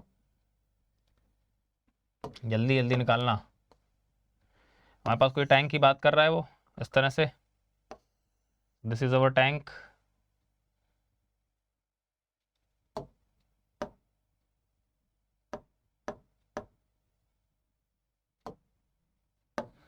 टैंक का क्या बात कर रहा है, बेस हमारे पास में क्या है, इस बेस में उसने क्या बोला है कि एक हमारे पास में यहाँ पर ऑरिफिस लगाई है उसने। ये टैंक का हमारे पास बेस है, उस टैंक के बेस में एक ऑरिफिस लगाई गई है, ठीक है, जिसका हमारे पास वो एरिया हमको डायमीटर दे रहा है। ऐसे हमारे पास एक ऑरिफिस लगा हुआ है। टैंक का हमारे पास में क्या है, डायमीटर वो ऑलरेडी हमको दे रहा है, ठीक है। और टैंक में हमारे पास में क्या है, टैंक में हमारे पास जिस फ्लोरेट से पानी आ रहा है और जहाँ से जिस फ्लोरेट से निकल रहा है, ठीक है। तो टैंक में हमसे बोल रहा है कि वाटर जो हमारे पास लेवल होगा, इसका हाइट कितना होगा, वो कैलकुलेट करके हमको निकालना है। सारा डेटा देखिए हमारे पास में गिवन है। टैंक का डायमीटर कितना है हमारे पास, दैट इज़ 2 मीटर है, दैट इज़ 2 मीटर। ये ऑरिफिस जो हमारे पास है, इसका डायमीटर हमारे पास है 0.1 मीटर, ठीक है। और हमारे पास में क्या बात कर रहा है, जो फ्लोरेट हमारे पास इन कर रहा है वो हमारे पास गिवन है, कितना है, that is 20 litre per second है हमारे पास जो फ्लोरेट इन कर रहा है। अच्छा, हमारे पास जब वो बात कर रहा है, निकालो जरा आंसर, पहले आप लोग ट्राई कर लो एक बार जरा, फिर मैं बताता हूँ।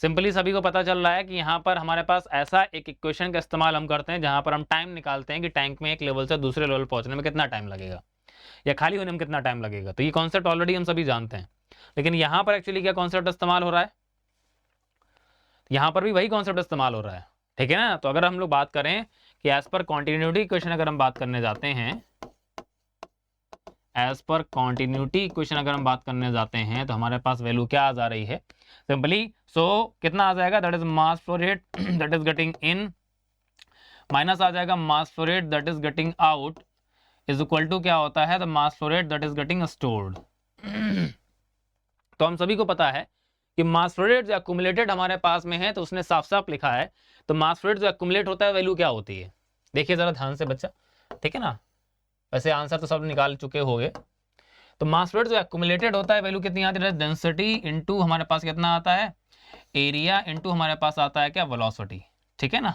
तो हमारे पास ये जो टर्म हम लिखने जाते हैं, density into area into velocity, तो यहाँ पर जो हमारे पास एरिया आता है, density into area into velocity, तो एरिया हम जो यहाँ पर लिखने जाएंगे, एक्चुअली ये एरिया होगा क्या, तो इस पर्टिकुलर टैंक के अंदर हम अगर देखेंगे तो हमारे पास में क्या है कि इस टैंक का हमारे पास में क्या है, सरफेस एरिया, और हमारे पास यहाँ पर जो हाइट है वो टाइम के साथ में चेंज हो रही होती है।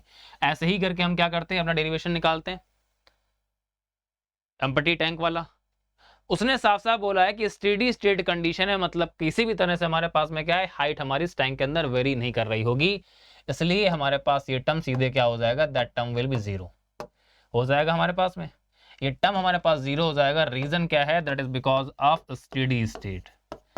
तो हमारे पास एक चीज ये निकल करके आ गई, अगर स्टेडी स्टेट अगर है तो हमारे पास पता चल रहा है कि जो मास फ्लो रेट हमारा इन होगा वही मास फ्लो रेट हमारे पास क्या होगा, आउट होगा। मास फ्लो रेट इन की अगर बात करते हैं तो क्या आ जाएगा, that is density into area into velocity is equal to आ जाएगा density into area into velocity, a1 v1 a2 v2। Density भाई साहब फ्लोट तो सेम रहने वाला, डेंसिटी तो हमारी कांस्टेंट रहेगी, डेंसिटी में कोई चेंजमेंट तो हमको मिलेगा नहीं। तो हमारे पास हमने क्या कर लिया, डेंसिटी क्या कर लिया, इसको कैंसिल आउट कर लिया, ठीक है। बचा क्या, एरिया इनटू वेलोसिटी। अब देखिए ध्यान से, हमारे पास में एग्जिट में क्या लगा है, ऑरिफिस लगा हुआ है। किसी भी टैंक से अगर हमारे पास में क्या है, कोई भी फ्लूइड अगर आपका एग्जिट करता है और वो टैंक अगर ओपन टू एटमॉस्फेयर अगर है, तो वहां पर आप सिंपली क्या करते हैं, उस ऑरिफिस से निकलने वाला जो फ्लूइड है उसकी वेलोसिटी का फॉर्मूला ऑलरेडी आप जानते हैं, मतलब वेलोसिटी v2 जो है ना ऑलरेडी आप जानते हैं। मास फ्लो रेट जो हमारे पास फ्लो रेट जो इन हो रहा है वो गिवन है, that is 20 litre per second is equal to area A2 हमारे पास। ध्यान देखिए जरा, एरिया A2 किसका आएगा, ऑरिफिस का एरिया आएगा, लेकिन यहाँ पर कोएफिशिएंट ऑफ डिस्चार्ज भी हमको दे रहा है, इंटू एरिया आ जाएगा π/4 इंटू d1 स्क्वायर 0.1 का whole square into velocity v2 लिखने जाएंगे, वैल्यू आ जाएगी √2 इंटू आ जाएगा कितना g इंटू आ जाएगा हाइट इन द टैंक।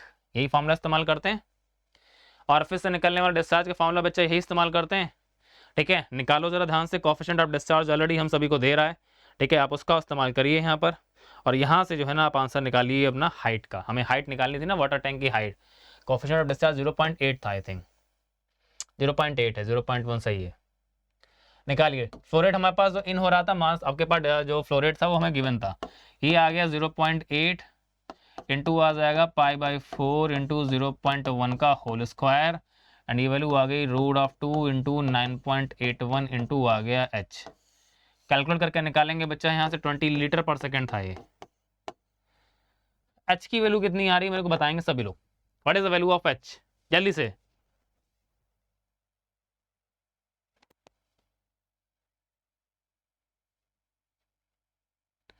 कितनी आ रही है? 0.5164 मीटर हमारे पास आंसर आ रहा होगा। मीटर में ही निकालना था हमको। 0.5164 मीटर हमारे पास आंसर आ रहा होगा, मीटर में ही निकालना था, ठीक है ना, मीटर में निकालना था। ठीक है, इसका जो रेंज हमारे पास दिया जा रहा था कितना था, इसका जो रेंज था वो कितना था,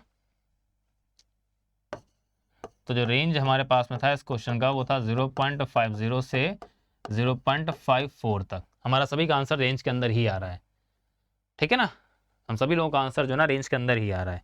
ये हमारे पास काफ़ी अच्छा क्वेश्चन था, बस यहाँ पर सिर्फ एक लाइन पकड़नी थी, that is the steady state. और उसने लिखा भी है स्टेडीली हमारे पास में क्या है, फ्लो रेट इतना इन हो रहा है, वो क्या हो रहा है आपका, डिस्चार्ज भी हो रहा है। हर जगह स्टेडी स्टेट की बात कर रहा है, ठीक है। तो हमारे पास टैंक में क्या रहेगा, लेवल जो है वाटर का वो कांस्टेंट रहेगा, वो चेंज नहीं होगा।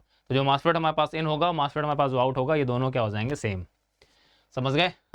चलो जी, आसान क्वेश्चन था, होपफुली सबका हो गया होगा, है ना। चलिए अगला क्वेश्चन बात करते हैं। नेक्स्ट क्वेश्चन हमारे पास में है प्रोडक्शन इंजीनियरिंग से, ठीक है ना। नेक्स्ट क्वेश्चन हमारे पास प्रोडक्शन इंजीनियरिंग से है, इसका भी जरा सोल्यूशन करते हैं फटाफट से, जरा निकालने का ट्राई करते हैं। ये भी क्वेश्चन काफी आसान क्वेश्चन है, रीडिंग करते हैं जरा। A tank of large cross sectional area contains water up to a height of 5 meter as shown in the figure. The top water surface is under a pressure of P1 हमारे पास दे रहा है। A small smooth and round tap at the bottom of the tank is opened at the atmosphere, ठीक है ना। तो वहां पर हमारे पास प्रेशर आपको दे रहा है, तो एक्चुअली हमें एब्सोल्यूट प्रेशर की वैल्यूज दे रहा है दोनों पॉइंट पर, P1 और P2 की वैल्यू दे रहा है हमें। Use the acceleration due to gravity हमारे पास दे रहा है, and the density of water हमारे पास गिवन है, the velocity with which the water will exit from the tap. तो यहाँ पर हमारे पास में क्या है, यहाँ पर वेलोसिटी की वैल्यू क्या होगी वो ये आपसे जानना चाहता है। यहाँ पर वेलोसिटी क्या होगी ये जानना चाहता है, under the condition shown in the figure, ठीक है ना। Round out to 1 decimal place तक की वो बात कर रहा है आपसे। चलिए निकालने का ट्राई करिए जरा, बहुत आसान सा क्वेश्चन है, कुछ भी नहीं करना है आपको।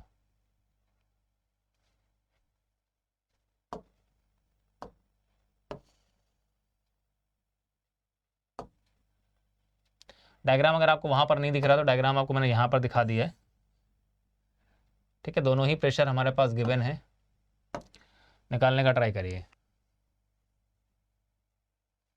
वेलोसिटी हमें निकालनी है।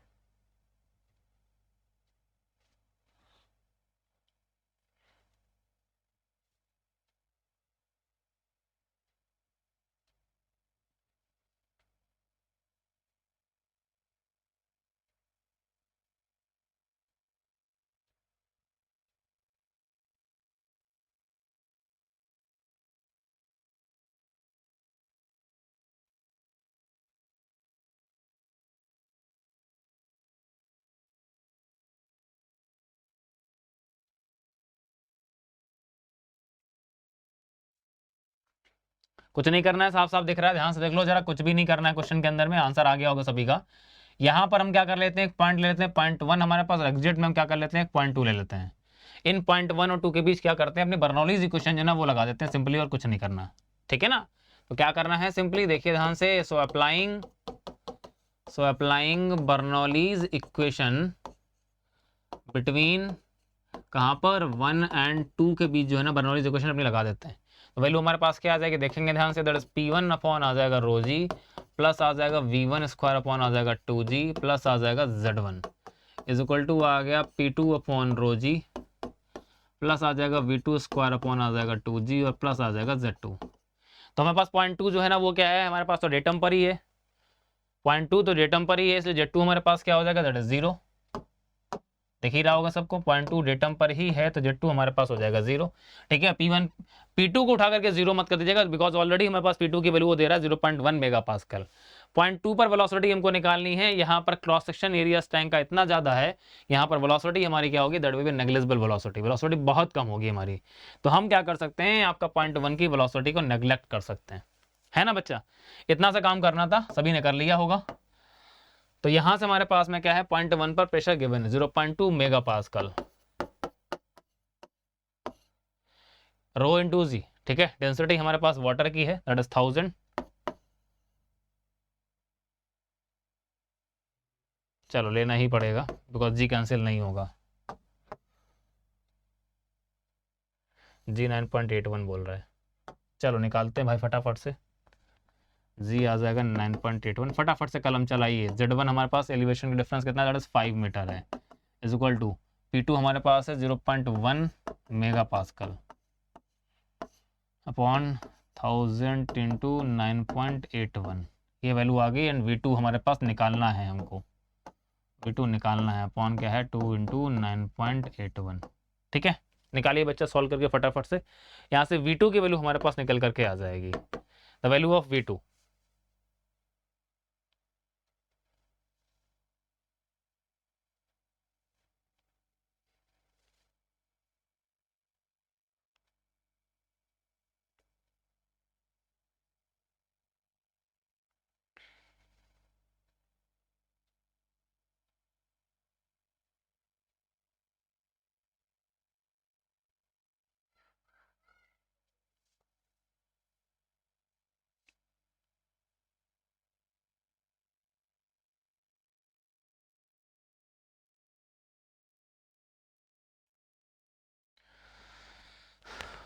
आ गया बेटा सभी का आंसर हमारे पास तो आ रहा होगा, दैट विल भी आ रहा होगा आपके पास में 17.2 से 17.4 के बीच में, है ना बच्चा। सभी का जो आंसर आ रहा होगा हमारे पास, उसका रेंज दिया जा रहा है बच्चा, रेंज है 17.2 से 17.4 के बीच में, ठीक है ना। चेक कर लीजिए सभी का आ रहा है कि नहीं आ रहा है, सभी का आंसर आ रहा होगा वैसे 17.2 से 17.4 के बीच में आप सभी का आंसर आ रहा होगा, है ना। ठीक है, ओके। चलिए आ जाइए अगले क्वेश्चन की जरा बात कर लेते हैं, ठीक है ना। अगला क्वेश्चन भी हमारे पास में प्रोडक्शन इंजीनियरिंग से ही है, गेट 2020 का, IIT दिल्ली का, ठीक है। इस क्वेश्चन का जरा रीडिंग करते हैं, आसान सा क्वेश्चन है ये भी हमारे पास में, बस थोड़ा सा जो है ना आपको कॉन्सेप्ट क्लियर होंगे तो आप इसका आंसर आसानी से निकाल ले जाएंगे। क्या बात कर रहा है, in a water jet machining process, ठीक है ना। कोई हमारे पास एक मशीन हो जिससे वाटर जेट निकलता है, ऐसी मशीन से इस्तेमाल करते हैं ना, पानी की धुलाई करते हैं। आजकल AC की सर्विसेज के लिए वाटर जेट आता है हमारे पास में। तो वाटर जेट मशीनिंग प्रोसेस के अंदर बोल रहा है कि the water pressure used is 500 megapascal, जो वाटर प्रेशर आपका है कितना है, 500 मेगापास्कल है। The diameter of the orifice of the nozzle हमारे पास बोल रहा है through which the water jet comes out, एक हमारे पास नोजल जो है आपका ऑरिफिस में जो नोजल लगा हुआ है, तो वहां से हमारे पास में क्या है कि जो वाटर जेट निकल रहा है उसका डायमीटर गिवन है। Neglecting fractional and other losses and using the density of water हमारे पास गिवन है। बोल रहा है कि the flow rate of water हमारे पास जो होगा वो कैलकुलेट करके निकालना है केजी पर मिनट में, कि हमारे पास फ्लो रेट की वैल्यू कितनी होगी वो कैलकुलेट करके आपको निकालनी है, कि फ्लो रेट की वैल्यू आपके पास कितनी होगी।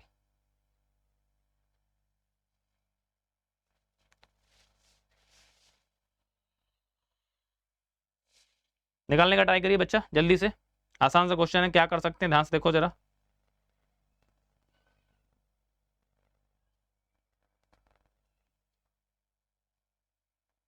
जल्दी से,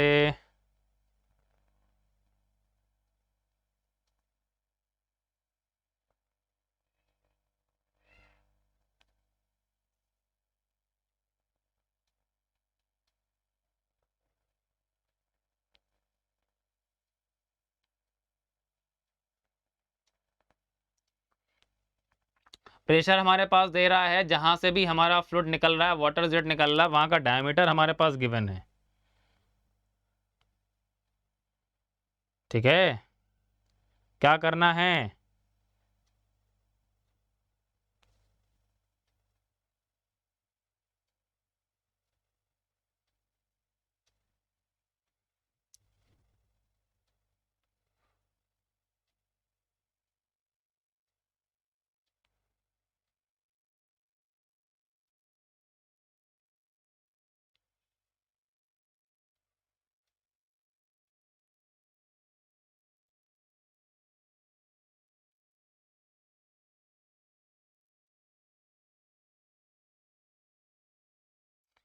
समझ आ रहा है भाई? बहुत आसान सा क्वेश्चन है। चलो देखो भाई क्या करना है। देखो हमारे पास, अगर मैं आपसे बात कर रहा हूँ कि सपोज मान लो हमारे पास में कोई भी अगर वाटर जेट अगर निकल रहा होगा, तो वाटर जेट हमारे पास ऑब्वियसली बात है कहाँ निकलेगा? एटमॉस्फेयर में। वाटर जेट अगर निकलेगा तो वाटर जेट निकलेगा एटमॉस्फेयर में। तो हम सभी को एक चीज पता है, ध्यान से देखिए जरा, कि हम जब बात करने जाते हैं बच्चा, तो हम सभी को पता है मास फ्लो रेट कैलकुलेट करने के लिए बात कर रहा है, तो mass flow rate is equal to आता है दैट इज डेंसिटी इनटू कितना होता है दैट इज डिस्चार्ज या फ्लो रेट, क्यू आता है हमारे पास। मतलब क्या हो गया, कैसे लिख लिया, that is density into area into velocity. अब यहाँ पर ये देखिए कि मेरे पास क्या नोन है क्या अननोन है, यही तो मास फ्लो रेट निकालना है हमें। क्या अननोन है क्या अननोन है? डेंसिटी हमें पता है, जहां से जेट हमारा निकल रहा है उस नोजल के ऑरिफिस का डायमीटर हमको गिवन है। सिर्फ वेलोसिटी हमारे पास एक ऐसा टर्म है जो कि हमारे पास नोन नहीं है। ठीक है, तो हम सभी जानते हैं कि एज पर बर्नौलीज इक्वेशन अगर आप बात करते हैं, तो वेलोसिटी हम बर्नौलीज इक्वेशन के हिसाब से कैसे निकाल सकते हैं? ठीक है ना, एज पर बर्नौलीज इक्वेशन अगर आप बात करेंगे तो हम वेलोसिटी कैसे निकाल सकते हैं? क्या आ जाएगी वैल्यू हमारे पास? तो वेलोसिटी अगर आप लिखने जाएंगे तो वैल्यू क्या आ रही है?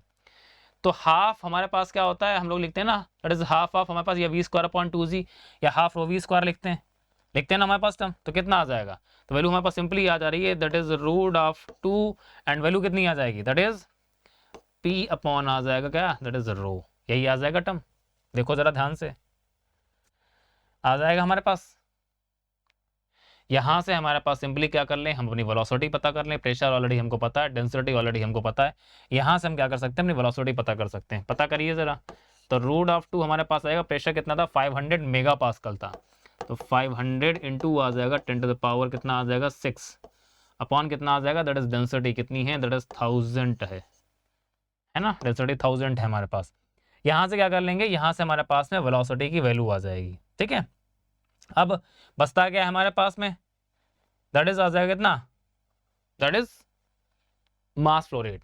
निकालो बच्चा उसको भी, अब जरा वेलोसिटी निकाल के बताना जरा कितनी आ रही है, सभी लोग वेलोसिटी निकाल के बताना जरा कितनी आ रही है। अब बात करते हैं किसके बारे में, मास फ्लो रेट। तो पहले जरा क्यू निकालो जरा, क्या आएगा, that is area into velocity. ये हमारे पास कितना आ जाएगा, देखो जरा ध्यान से, तो ये आ जाएगा π/4। आपके पास जो नोजल था उसका डायमीटर हमारे पास कितना है, 0.25 mm है, 0.25 mm है। ठीक है, तो ये की वैल्यू कितनी आ जाएगी, 0.25 mm है, कितना आ जाएगा, दैट इज 2.5 इंटू 10⁻⁻4। मैंने ऐसे करके लिख लिया, तो ये आ गया π/4। ठीक है ना, d² इंटू वेलोसिटी हमारे पास कितनी आ जा रही बच्चा, बताना जरा, 1000। वेलोसिटी कितनी आ रही, 1000 मीटर पर सेकेंड। ठीक है, तो ये आ गया हमारे पास 1000। लो जी, तो यहाँ से हमारे पास क्या आ जाएगा, that is the value of, उसने बोला था क्या, फ्लो रेट निकालना था। क्या निकालना था हमें, देखो जरा ध्यान से, क्या लिखा था उसने, the mass flow rate of water jet हमको कैलकुलेट करके निकालना था। निकालो जरा कितनी याद आ रही है, तो ये हमारे पास वैल्यू आ गई, कितनी किसकी वैल्यू आ गई, फ्लो रेट की आ गई, एरिया इंटू वेलोसिटी। ठीक है, चलो जी, तो यहाँ से कैलकुलेट करके आप आंसर निकाल सकते हैं अपना। ठीक है, आपके पास आंसर आ जाएगा आपके पास निकल करके।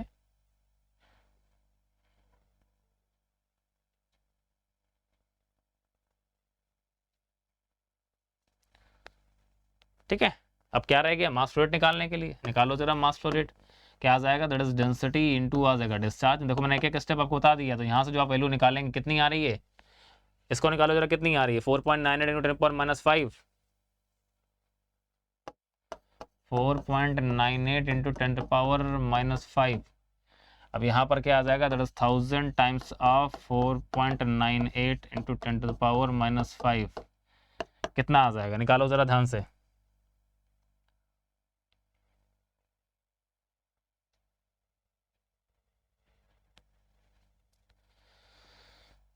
आ गया सभी का आंसर?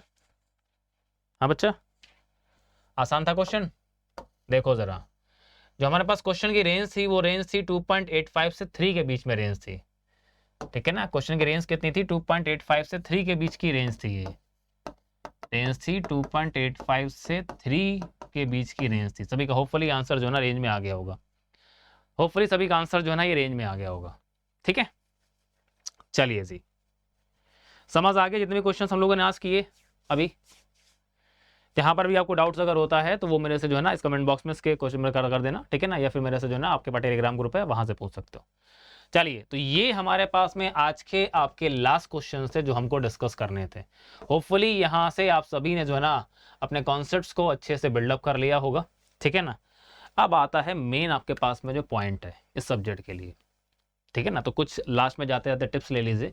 आज आपका फ्लूइड मैकेनिक्स का A to Z PYQ का ये लास्ट लेक्चर था।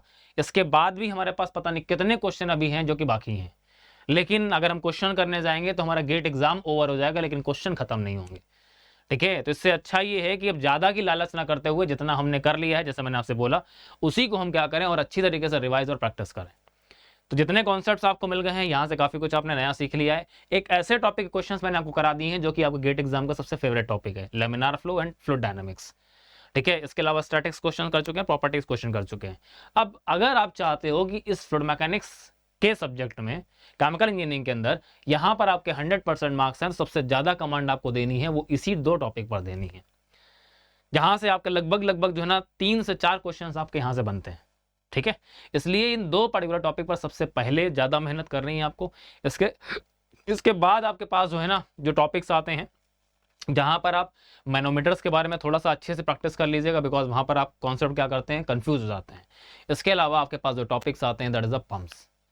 तो पंप्स का ऑलरेडी मैंने 7 लेक्चर का proper revision and practice class लिया हुआ है, उसका ये आपके पास यूट्यूब में इसी चैनल में जो है ना प्लेलिस्ट अवेलेबल है, ढूंढ लीजिएगा। अगर नहीं मिलता मेरे को बताइएगा, मैं आपको लिंक शेयर कर दूंगा, ठीक है। तो अब जी जान लगा देनी है फ्लूइड मैकेनिक्स के अंदर। अगर 8 नंबर अगर आएंगे तो 8 नंबर बिल्कुल सॉलिड आएंगे।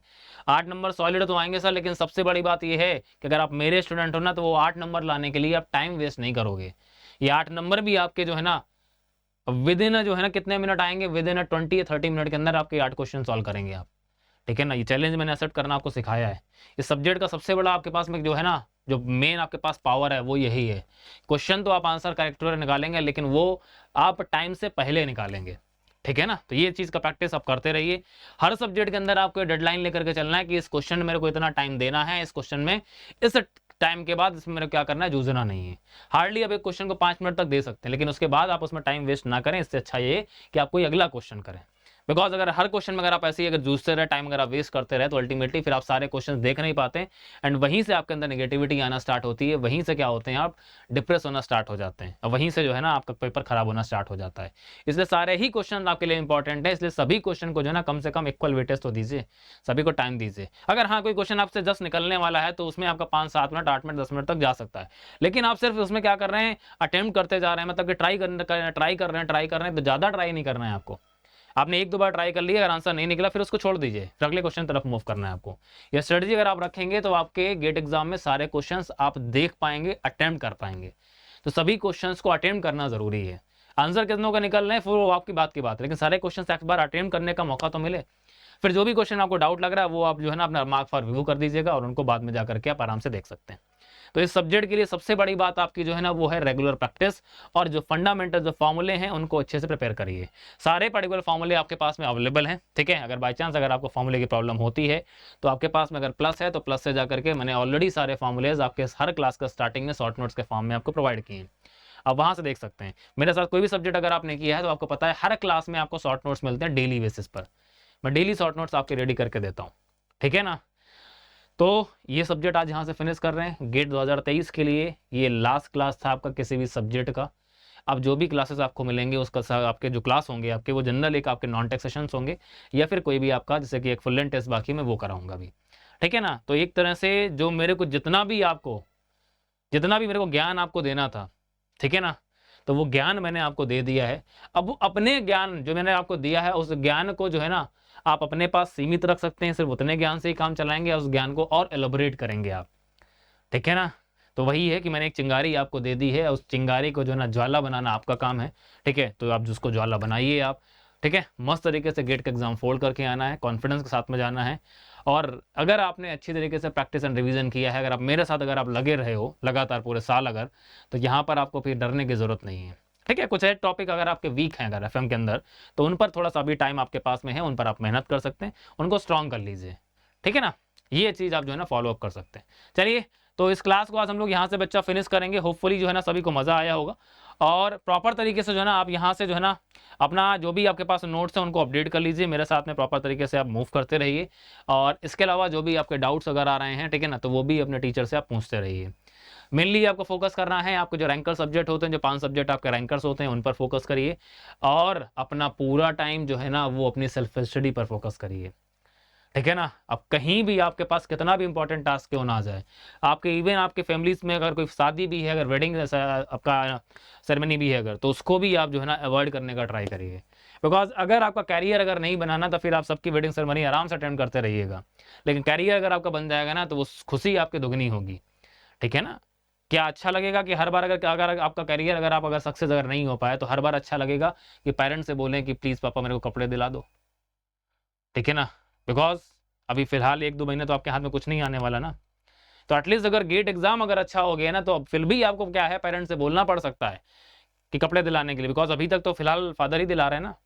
तो फिर आप बोल सकते हो, लेकिन आपके पास एक अंदर से क्या होगी, खुशी होगी कि चलो ठीक है पापा आप इस बार मेरे को दिला दो, लेकिन टेंशन मत लो, इस बार ऐसा तगड़ा एग्जाम फोड़ के आया हूँ ना कि आगे हमेशा जो है ना मैं आपके लिए कुछ ना कुछ लेके आऊँगा, ठीक है। तो ये बस ये समझ लो कि ये आपका जो 2 महीने है ना, ये 2 महीने आपके लिए वो होने चाहिए जहाँ पर अपने पेरेंट्स से आप लास्ट टाइम कुछ मांग रहे हो। बिकॉज इसके बाद जो है ना आपके पास जो टाइम आ रहा है वो सिर्फ देने का टाइम होना चाहिए। इतनी मेहनत आपको इस 20 दिन के अंदर करनी है, ठीक है ना। फिर आपका हाथ जो है ना पेरेंट्स से मांगने के लिए बढ़ना नहीं चाहिए, उनको देने के लिए बढ़ना चाहिए। आप दे वैसे भी कुछ नहीं सकते अपने पेरेंट्स को, जस्ट जो होता है ना उनकी एक खुशी होती है जो भी आप उनके लिए करेंगे, ठीक है ना। तो उनकी खुशी के लिए तुम जो 20 दिन है ना, इसलिए के लिए जितना कुर्बानी देनी हो आप दे दो। ये 20 दिन के अंदर तुमको जो कुर्बान करना हो कर दो, लेकिन ये 20 दिन के अंदर अपना जो है ना जितना तुमने एफर्ट अभी तक दिया है उससे भी अगर कुछ तुमको लग रहा है कुछ हो सकता है तो उससे भी ज्यादा एफर्ट ना आप दे दीजिए, बस खेल खत्म हो जाएगा यहीं से, ठीक है ना। तो फाइनल आपके लिए जो है ना डेस्टिनेशन जो है ना वो 11 फरवरी है। तो वहां पर जो फोड़ना है हर सब्जेक्ट के अंदर में स्ट्रेटजी आपको यही रखनी है कि आपको आखिरी तक जो है ना आपको कोई डिमोटिवेट ना कर पाए। या देखो 2 चीज होंगी, या तो क्वेश्चन निकलेगा या नहीं निकलेगा, यही होने वाला है ना। तो तुम्हारे पास में क्या है, कॉन्फिडेंस ऐसा रखो कि मैं फाइट करूंगा, ठीक है ना। मैं हार के ही आऊंगा, मैं जीत के आऊंगा, ये अलग चीज है, लेकिन मैं फाइट करूंगा ये एक बड़ी चीज है ये, ठीक है ना। तो आपका क्वेश्चन का आंसर क्या निकलेगा नहीं निकलेगा, मार्क्स कितने आएंगे, इस बहुत दूर की बात है, ठीक है। लेकिन फाइनली टारगेट यही रखना है कि मेरे को हर क्वेश्चन को क्या करना है, क्रैक करने का ट्राई करना है।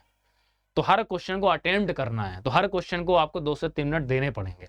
इसलिए टाइम मैनेजमेंट जो है ना उस पूरे पेपर में बहुत जरूरी है, ठीक है। तो जो भी आपका स्ट्रॉन्ग पार्ट है पहले उस पर फोकस करना। मैथ एप्टीट्यूड अगर स्ट्रॉन्ग है तो उस पर पहले पार्ट अटेम्प्ट कर लेना एप्टीट्यूड वाला। अगर आपको लग रहा है कि वीक है तो पहले टेक्निकल पार्ट स्टार्ट कर देना आप, ठीक है। ये डिपेंड आप पर करता है, सबकी अपनी स्ट्रेटजीज होती हैं। दूसरी इंपॉर्टेंट चीज ये है कि इस करंट टाइम पर बहुत सारे डाइवर्जेंस आपको मिलेंगे, ठीक है ना। ये शॉर्टकट तरीका, वो शॉर्टकट तरीका, ठीक है ना। ये कुछ मैं आपको जो ना टिप्स दे देता हूँ, वो आपको टिप्स दे देता हूँ, इन सभी चीज़ों पर बिल्कुल दूर रहिए। किसी भी तरह से आपको अपना टाइम जो है ना वेस्ट नहीं करना है। हम आपके लिए 1-2 सेशन अभी लेकर के आएंगे कि एक सेशन मेरा कल आपके लिए लेकर आएगा, जहां पर आपको मैं ये बताने वाला हूं कि कैसे आपको जो है ना अपने मार्क्स को हाईएस्ट तक पहुंचाना है। समझ रहे ना, कैसे अपने मार्क्स को आप हाईएस्ट तक पहुंचाएंगे, उसकी स्ट्रेटजी क्या होती है। एक टॉपर क्या सोच के चलता है और वो रैंक लेकर के आता है, और आप कहां पर चूक जाते हैं। बिकॉज आप सभी को पता है कि टॉप रैंक जो है AR1 होती है और जिसकी AR50 होती है, इन दोनों का नॉलेज सेम होता है, लेकिन कुछ स्ट्रेटजी ऐसी होती है जिसकी वजह से क्या होता है उसकी AR1 आ जाती है और वो AR50 पे जाकर अटक जाता है। तो एक्चुअली ये स्ट्रेटजी हाईएस्ट मार्क्स तक पहुंचने की है क्या, वो स्ट्रेटजी मैं आपको कल बताऊंगा। और उसका सेशन का टाइमिंग आपका कल है रात को 9 बजे से। उसका लिंक आपको इसी चैनल के अंदर मिलना स्टार्ट हो जाएगा। एक सेशन में आपको नेक्स्ट सैटरडे लेकर के आऊंगा, नॉन टेक सेशन। वहां पर मैं ये बात करूंगा कि इस बार IIT कानपुर एक्चुअली क्या सरप्राइज आपके लिए लेकर के आ रहा है, ठीक है ना। तो ये कुछ मैं सेशन ऑलरेडी आपको डिक्लेयर कर दिया हूँ, मैं यही सेशन आपके लिए लेकर के आऊँगा। बाकी जो है ना कोई भी आपको कहीं भी डाइवर्ट होने की जरूरत नहीं है। साइलेंसर आपके लिए 1-2 सेशन लेकर के आएंगे, ठीक है। तो उनके लिए बहुत लंबे सेशन नहीं होंगे, छोटे मोटे सेशन होंगे। तो वो आप अगर पढ़ते पढ़ते अगर आप बोर हो जाते हैं पूरे दिन, तो आप 1-8 घंटा हमारे साथ तो इतना जो है ना सुन सकते हैं और टाइम स्पेंड कर सकते हैं, ठीक है। तो अल्टीमेटली वो भी आपके लिए सिर्फ मोटिवेशन का ही एक तरीका है, ओके। चलिए, तो यहाँ तक जितनी भी जर्नी आपने हमारे साथ की है और मैंने जितनी आपकी जर्नी आपको लेकर के चला हूँ, तो मेरे को एंजॉयमेंट तो बहुत रहा है। होपफुली ये उम्मीद करता हूँ कि ये जर्नी का जो एंडिंग होगा ना वो एक हैप्पी एंडिंग होगा, ठीक है ना। तो आपका 11 फरवरी के बाद जितने भी चेहरे मेरे को दिखेंगे, जिनके भी कॉल मेरे पास आएंगे ना, तो सारे मुस्कुराते हुए फ़ोन करेंगे कि सर पेपर गजब गया, ठीक है ना। तो एक गजब वाला वर्ड जो है ना, ये फीलिंग जो है ना, मैं बोलता हूँ हमेशा ना, फीलिंग मोस्ट इंपॉर्टेंट है। और ये ध्यान रखना उस 3 घंटे के दौरान जो मैंने आपसे बोला हुआ है कि जब तक तोड़ेंगे नहीं तब तक पेपर को छोड़ेंगे नहीं, ये ध्यान रखना, ठीक है ना। खुद नहीं टूटना है, पेपर को तोड़ फोड़ करके आना है। वो 3 घंटे के अंदर यही स्ट्रेटजी और यही मोटिवेशन अपने अंदर रखना है, ठीक है। क्योंकि पूरा 1 साल जितना भी आपने दिया है, जितने भी कॉन्सेप्ट आपने पढ़े हैं, उनको इस 20 दिन के अंदर अभी आप जितना कर सकते हो उतना कर लीजिए।